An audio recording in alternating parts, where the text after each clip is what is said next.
Hello guys, welcome to শনিবারের mini blog. প্রত্যেক শনিবারে যেহেতু আমার একটা করে মিনি ব্লগ হয়, তাই একটা নাম দিয়ে দিলাম নতুন করে।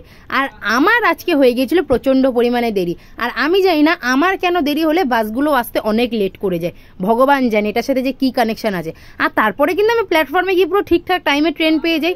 তার জন্য আমাকে অনেক কাঠখড় পুড়িয়ে দৌড়ে দৌড়ে হিরোর মতো দৌড়ে দৌড়ে হিরোইনের বদলে আমি গিয়ে ট্রেন ধরে নিই। তারপর আর কী করবো, ট্রেনের যেহেতু দরজার সামনে দাঁড়িয়ে থাকি, বাইরে এত পরিমাণে গরম পড়েছে যে ট্রেনের দরজার পাশে দাঁড়িয়ে থাকাটাই একদম দুষ্কর হয়ে যাচ্ছে। এত পরিমাণে গরম হাওয়া আসছে, মানে আর জাস্ট সহ্য করা যাচ্ছে না। তারপরে দমদমে নেমে দেখলাম তো কি সুন্দর আলো, আর এত ভিড় ছিল কিছু আর বলার ছিল না। তারপরে মাথায় ছাতা ধরে আমি এই রাস্তা দিয়ে হেঁটে হেঁটে রওনা দিলাম। অবশেষে ক্লাসে পৌঁছেও গেলাম। আর আজকে ক্লাসে গিয়েই প্রথমে একেবারে পুরো লিখতে বসে পড়েছি। বাবা, আমি আজকে অনেক লিখে ফেলেছি। 1 ঘন্টা টানা আমি লিখেই গেছি। তারপরে আবারও 0.5 ঘন্টা 45 মিনিট মতো ওয়ার্কআউট করে তারপরে বেরিয়ে দেখি তখনও রোদের তেজ অনেকটা পরিমাণে। কি করব, অবশেষে আবার দমদমের দিকে রওনা দিলাম।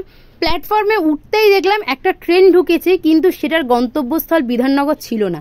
আমি তাও উঠে পড়লাম, কিন্তু লোকো পাইলটটা অনেক ভালো ছিল, বিধাননগরে কিন্তু দাঁড় করিয়েই দিয়েছিল।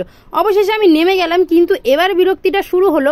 প্রায় 6 থেকে 7খানা বাস চলে যাওয়ার পরেও আমি আমার গন্তব্যের বাস পেলাম না। অবশেষে অনেক কষ্টে একটা বাস খুঁজে পেয়ে আবার জানলার ধারে সিটও পেয়েছিলাম। কপালটা কত ভালো আমার। অবশেষে তো বাড়ি চলে আসলাম। টাটা, তোমরা চ্যানেলটা সাবস্ক্রাইব করো।